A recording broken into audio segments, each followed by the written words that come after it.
911, where's your emergency? There's an active shooter on campus. Okay, stay on the line with me. Don't hang up. Close the doors and stay inside. There's an active shooter. Remember that? Exactly 1 year ago today, students and teachers were locked in their classrooms at UNC Chapel Hill. Some of them may have been your kids. A grad student walked into a building on campus and shot and killed a faculty member.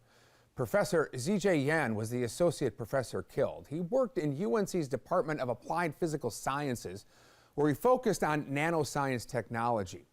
This afternoon, students, staff, and the Chapel Hill community met at the Bell Tower there in the heart of campus to remember him.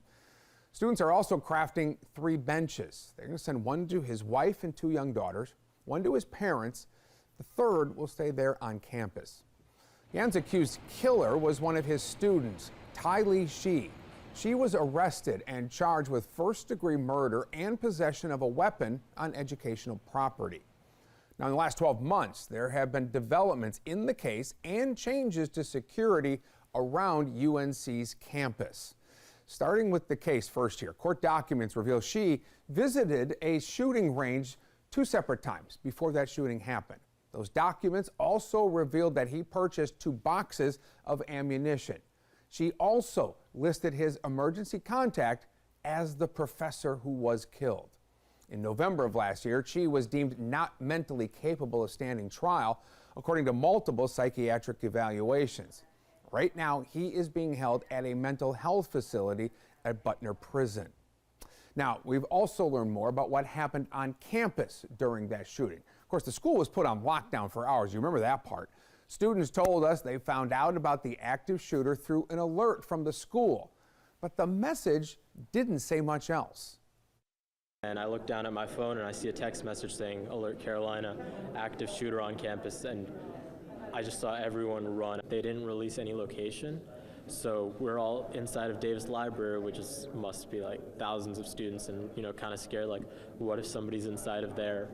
Yeah, so many unknowns. Now, after the shooting, UNC called in a third party to assess the school's security protocols. They were given several recommendations, including clearer messaging from the university through that Alert Carolina system.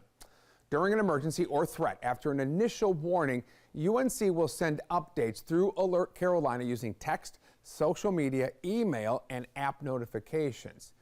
In the case of a dangerous person, these messages will have information on how to stay safe from the threat, hide if you can't evacuate, and fight if you absolutely have to. University operations should cease until an all clear is issued. An additional change recommended was a better connected camera system.